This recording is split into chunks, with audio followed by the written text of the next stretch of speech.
Hey, it's Onesto, and here are 3 tips that help unblock Supersaws for me. Let's start with the first one. Layering saws is pretty simple. Since I'm a dork, I refuse to believe this tip for the longest time, but it really is simple. I found that for a solid saw stack, you want 5 main layers. A top layer, mid layer, base layer, noise layer, and lastly, what I call that extra something layer that we'll talk more about in tip 3. Starting with your top layer, this is going to occupy the upper frequencies. It's the most detuned and widest out of the rest of your layers.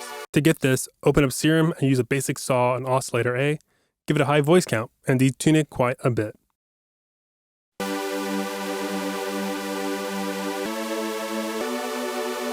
To take it up a notch, place a different way on oscillator B, pitch it up an octave, have a high voice amount, and detune that.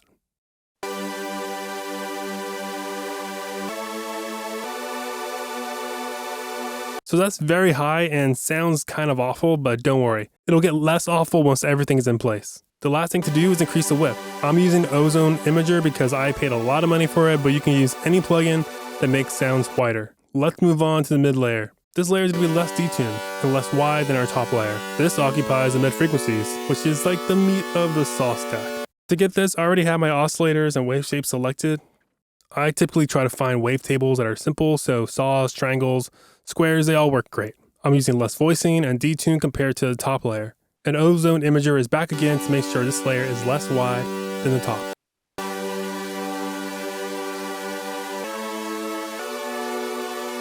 It started to come together, phew. Now let's move on to the base layer. This layer is unique. We want little or no detune, and we want it to be mono. You'll probably only want the root note of the chord progression in here too. And altogether, our Supersaw sounds like.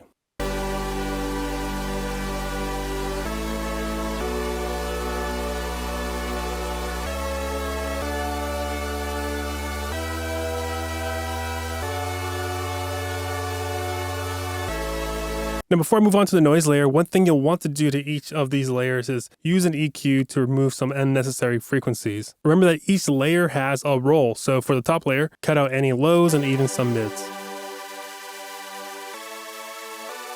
For the mid layer, you can cut out some low and high frequencies.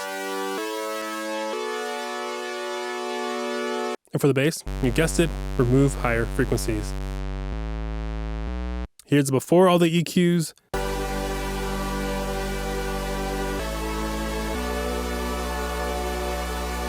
And an after.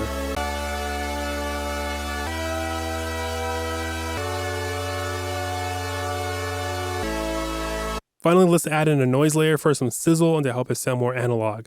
For this, I'm going to use Noise Shaper from Shaperbox because it's so easy to use and to show you what it's doing. Pretty much whenever I press a note, I get some noise. So we're going to move the bass MIDI down here. So now when it plays, we hear this noise.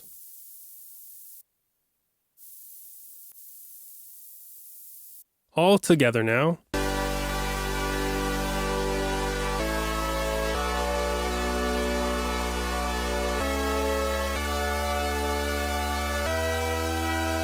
That's sounding pretty great.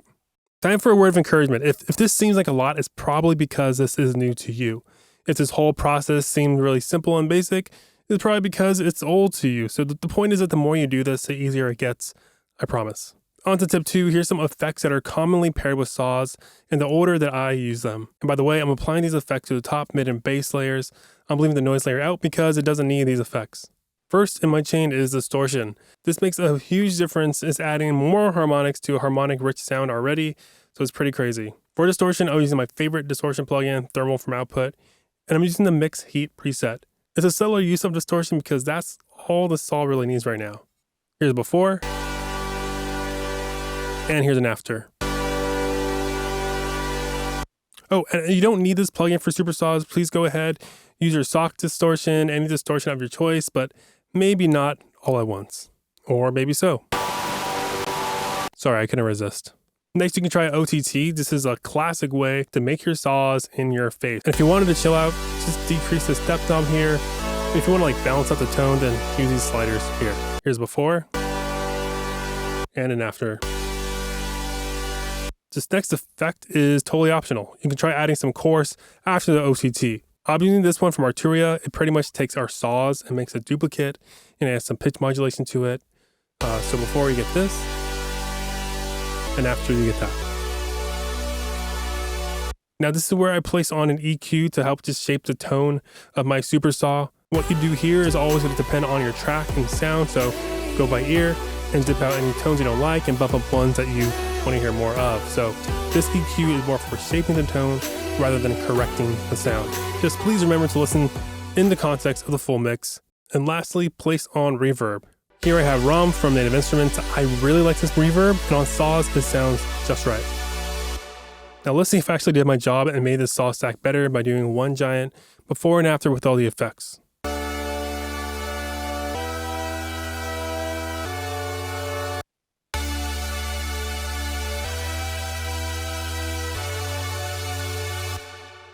Thanks so much for watching so far. If you want to learn more about any of these plugins, just check out the affiliate links down below.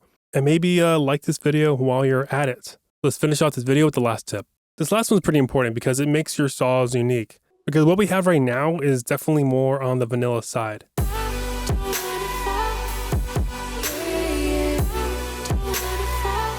It's missing that extra something layer. And what I found that works best is using something that isn't a saw. So some classic examples are using like something that's droney or a vocal layer. I have a few examples lined up, so let's hear what each layer brings to the overall sound.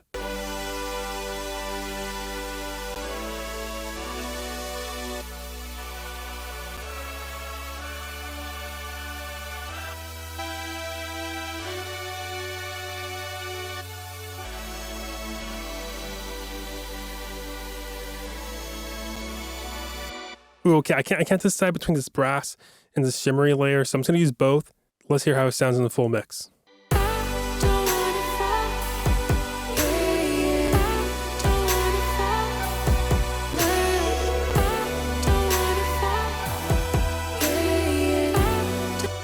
Okay, I actually kind of like that, so good job me.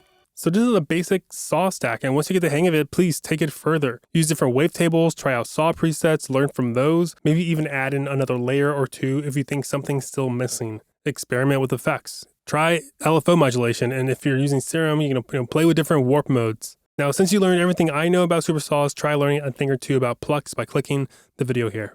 And please consider liking and subscribing so more music makers can find this channel. Thanks so much for watching. Later.